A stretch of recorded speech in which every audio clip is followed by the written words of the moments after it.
और अभी तो हम केवल माओवादी महाविहार की मुक्ति की बात कर रहे हैं। आप तो मंदिरों में मस्जिद तलाशते फिर रहे हो, लेकिन ध्यान रखना, अगर सारे धार्मिक स्थलों पे खुदाई हो जाए तो 500 साल से पहले के जितने भी मंदिर या जितनी भी विरासत मिलेगी वो बुद्ध की मिलेगी। इस बार ये आंदोलन तब तक चलेगा जब तक पूर्ण समाधान ना हो जाए, जब तक बीटी एक्ट 1949 एक्ट रिपील ना हो जाए।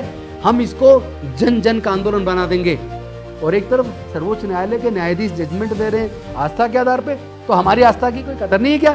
तुम्हारी आस्था आस्था, हमारी आस्था आस्था नहीं है। मैं तो निवेदन करूंगा आदरणीय नीतीश कुमार जी से भी और देश के प्रधानमंत्री नरेंद्र मोदी जी से भी, वो दिल बढ़ा करके इस समस्या का समाधान तुरंत कर दें, अन्यथा ये इतना बड़ा आंदोलन होने वाला है, ये आपकी बस की संभालना नहीं है। तो हम हाथ जोड़कर विनती कर रहे हैं, लेकिन अगर हम हाथ जोड़ना जानते हैं तो हम हाथ मरोड़ना भी जानते हैं। मंत्री जी, सवाल जो है वो निकल करके आता है, मंत्री जी आप भी अगर आप बेहतर बता सकें तो, कि अभी रामदास आठवले साहब जो है वो भारत सरकार में मिनिस्टर हैं, वो गए थे और उन्होंने वहाँ पर कुछ अपना सहयोग भी दिया और वो नीतीश कुमार से भी मिले हैं। तो उस मुलाकात के क्या कुछ नतीजे आपको लग रहे हैं कि कुछ निकलेंगे? नीतीश कुमार जी ने आश्वासन दिया है कि हम इसको गंभीरता से लेंगे। देखिए, पहली बात तो मैं एक बात बता दूं, हमारे बीसी के पार्टी के चीफ हैं थोल तिरुमावलवन और उनके एक और सांसद हैं रवि कुमार। वो दोनों लोग एक ज्ञापन उन्होंने देश के कानून मंत्री अर्जुन राम मेघवाल जी को दिया था। उनसे पर्सनली मिले थे और उन्होंने कहा था एक सप्ताह के अंदर हम इसका समाधान करेंगे, चूंकि ये जायज़ मांग है। और उधर रामदास अठावले जी वहाँ पहुँचे, माओवादी महाविहार धरना स्थल पर पहुँचे और उन्होंने भी आश्वासन दिया कि मैं नीतीश कुमार जी से मिलूंगा, राज्यपाल जी से मिलूंगा, इसका समाधान कराएंगे। लेकिन मुझे अभी तक कोई आउटकम उसका नज़र नहीं आता।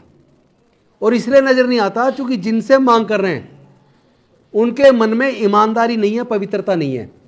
तो मैं उनको एक बात के लिए आगाह कर दूं कि ये माओवादी महाविहार पूरे दुनिया के बौद्धों की आस्था का केंद्र है। इस माओवादी महाविहार पर तथागत बुद्ध को बोधि प्राप्त हुई थी और वहाँ जिस तरह आप ऐसे काम कर रहे हैं, ऐसे आयोजन कर रहे हैं जो बुद्धिज्म के खिलाफ है, जो अंधविश्वास पाखंडवाद को बढ़ावा देते हैं।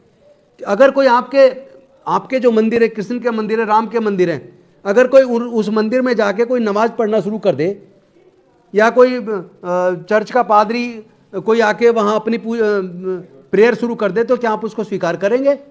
बौद्धों की आस्था के केंद्र में ऐसा कोई भी कार्य चाहे वो पिंडदान हो या कोई भी, क्यों कर रहे हो भैया? आपके पास क्या मंदिरों की कमी? आपके पास तो लाखों मंदिर हैं। तो आज ये आंदोलन हम जन जन तक, पूरे देश के कोने कोने तक, पूरे दुनिया के कोने कोने तक लेके जा रहे हैं। और सफलता इस बात की देखिए, अभी परसों बहुत बड़ा प्रदर्शन लंदन के अंदर हुआ है, जहां सैकड़ों और हजारों की मात्रा में लोगों ने प्रदर्शन किया। लास्ट वीक वाशिंगटन डीसी में हुआ, न्यूयॉर्क में हुआ, ऑस्ट्रेलिया के अंदर हुआ, फ्रांस में, जर्मनी में, तमाम देशों में जहां जहां तथागत बुद्ध को मानने वाले लोग हैं, माओवादी महाविहार की मुक्ति के लिए आवाज बुलंद कर रहे हैं।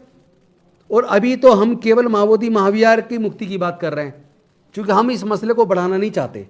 आप तो मंदिरों में मस्जिद तलाशते फिर रहे हो, लेकिन ध्यान रखना, अगर सारे धार्मिक स्थलों पे खुदाई हो जाए तो 500 साल से पहले के जितने भी मंदिर या जितनी भी विरासत मिलेगी वो बुद्ध की मिलेगी। खुद स्वामी विवेकानंद जी ने अपनी राइटिंग्स के अंदर वॉल्यूम 7 में बताया है कि अनेकों बौद्ध मंदिरों पर कब्जा करके हिंदू मंदिर बनाए गए। पुरी का, जगन्नाथपुरी का जो मंदिर है वो बुद्ध का मंदिर है। और हमारे खुद के जो लोगों ने जो रिसर्च किया है, उस रिसर्च में पाया है, आपको पता होगा जब आदरणीय नरेंद्र मोदी जी मुख्यमंत्री थे गुजरात के, तो सोमनाथ टेम्पल के नीचे खुदाई शुरू की गई थी आर्कियोलॉजिकल सर्वे ऑफ इंडिया के द्वारा। उसके नीचे बुद्ध का मंदिर, बुद्ध की गुफाएं निकल आई, तुरंत उसको वहीं पे उन्होंने जांच को रोक दिया। मैं कह रहा हूं जहां भी खोदोगे बुद्ध निकलेंगे। भारत में 2000 से ज्यादा गुफाएं हैं और उसमें 98% गुफाएं बुद्ध की हैं। हर जगह बुद्ध के अवशेष हैं। कितना छुपाओगे? जहां भी खुदाई होगी केवल बुद्ध निकलेंगे। अगर आप माओवादी टेम्पल को तुरंत बौद्धों को सौंप देते हैं, उसका मैनेजमेंट कमेटी बीटी एक्ट 1949 को तुरंत रिपील करके, तो ये शायद पूरे देश के लिए अच्छा होगा और ये इन लोग के लिए अच्छा होगा। वरना अभी हम माओवादी महाविहार की मुक्ति की बात कर रहे हैं, उसके बाद जितने बौद्ध मंदिरों पर कब्जा किया गया है फिर हम उसके लिए भी आंदोलन छेड़ेंगे। और हम और बनते जी और तमाम बौद्ध भिक्षु और तमाम अम्बेडकरी या बुद्धिस्ट उपासक, जो पूरे देश के अंदर उपासक उपासिकाएं जो मूवमेंट चला रही हैं, अब हम इस आंदोलन को एक एक घर, एक एक गांव तक लेके जाएंगे। अभी तो 14 अप्रैल को दलित प्रेरणा स्थल नोएडा से इस धम्म यात्रा की, इस न्याय यात्रा की, शांति यात्रा की शुरुआत हो रही है, जिसमें पदयात्राएं भी होंगी। और हम जगह जगह मीटिंग लेते हुए इसको आगे बढ़ाएंगे और फिर पूरे देश के कोने कोने से भी इस तरह की यात्राएं निकलेंगी। और हम इस आंदोलन को इस बार जैसे 92 के अंदर भंते नागार्जुन सुरेश ससई जी के नेतृत्व में जो आंदोलन चला था, और उस आंदोलन को आपने डिफ्यूज़ किया, उनको अल्पसंख्यक आयोग का मेंबर बना दिया, बाकी 4 बिकुओं को उसका मेंबर बना दिया मैनेजमेंट कमेटी का, और आपने उनको प्रॉमिस किया कि हम इसका पूर्ण समाधान करेंगे, लेकिन आपने समाधान नहीं किया। इस बार ये आंदोलन तब तक चलेगा जब तक पूर्ण समाधान ना हो जाए, जब तक बीटी एक्ट 1949 एक्ट रिपील ना हो जाए। हम इसको जन जन का आंदोलन बना देंगे। और ये समझ लीजिए, ये केवल अंबेडकरवादियों तक सीमित नहीं है। देश के तमाम दलित, पिछड़े, आदिवासी और यहाँ तक कि माइनॉरिटी के भी 90% लोग ये उस बात को समझ रहे हैं कि हम सब के पूर्वज बौद्ध थे। यानी भारत में 90% लोगों के पूर्वज बौद्ध थे। तो ये 90% लोगों का आंदोलन बनता जा रहा है। एक एक गांव तक, एक एक घर तक, एक एक परिवार तक इस आंदोलन को लेके जाएंगे। राजनीति अपनी जगह, हम राजनीति से ऊपर उठ के, चूंकि ये हमारी सांस्कृतिक विरासत का मसला है, ये हमारे मान सम्मान और स्वाभिमान का मसला है, तो हम अपनी सांस्कृतिक विरासत को पूर्ण मुक्ति तक अब रुकने वाले नहीं हैं। और एक तरफ सर्वोच्च न्यायालय के न्यायाधीश जजमेंट दे रहे हैं आस्था के आधार पे, तो हमारी आस्था की कोई कदर नहीं है क्या? तुम्हारी आस्था आस्था, हमारी आस्था आस्था नहीं है।